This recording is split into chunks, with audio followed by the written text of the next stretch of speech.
Non à la fermeture de classe.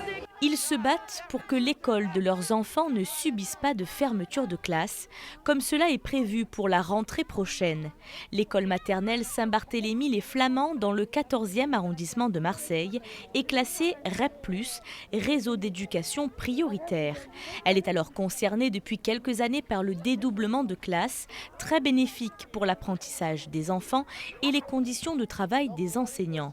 Seulement voilà, l'école publique subit une baisse importante des effectifs dans les Bouches-du-Rhône et par manque d'élèves, l'inspection académique prévoit la fermeture de classe.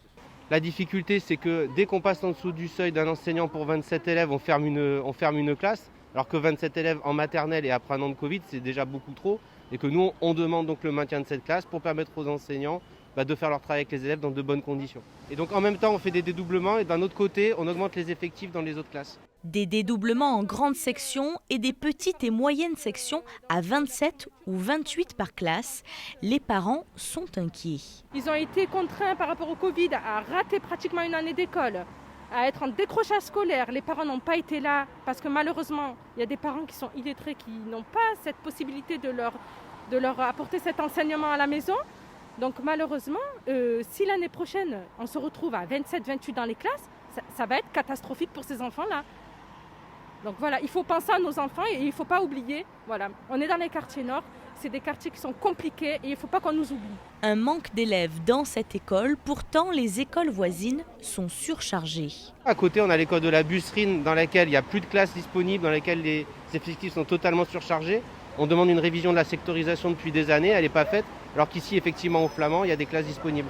Des mesures non sans conséquences pour les enseignants. L'effet induit, c'est que c'est des enseignants effectivement qui sont déplacés d'école, alors que peut-être dans un an, il y aura à nouveau plus d'élèves et qu'on demandera à un nouvel enseignant de revenir. Les enseignants aussi, ils se retrouvent à 28 enfants dans les classes. Comment on fait pour gérer 28 enfants dans les classes ? C'est compliqué, moi j'ai 3 gosses, j'arrive pas à les gérer. Et l'école des Flamands n'est pas la seule concernée. Dans le 10e arrondissement de Marseille, l'école des Trois Ponts est elle aussi classée en zone d'éducation prioritaire. Ici, ce n'est pas la maternelle, mais une classe de primaire qui est menacée de fermeture, aussi par manque d'élèves, 2 élèves précisément. Ils sont censés être 49 entre les CP et les CE1, et là on en aura 47. Donc ce seraient les CE1 qui seraient concernés. On aurait 3 classes, donc avec 2 cours doubles, avec 2 CP CE1. Ici, le CP a été dédoublé il y a 3 ans, le CE1 il y a 2 ans. Et pour mettre en place ces dédoublements, la mairie a engagé d'importants travaux. Un logement de fonction a dû être transformé en salle de classe. Ça rime à quoi ? Ça rime à quoi d'investir des centaines de milliers d'euros pour faire des travaux, pour fermer une classe ? Argument supplémentaire pour ses parents, 43 logements sociaux sont en construction tout près de l'école. Les 2 élèves manquants devraient donc se trouver facilement.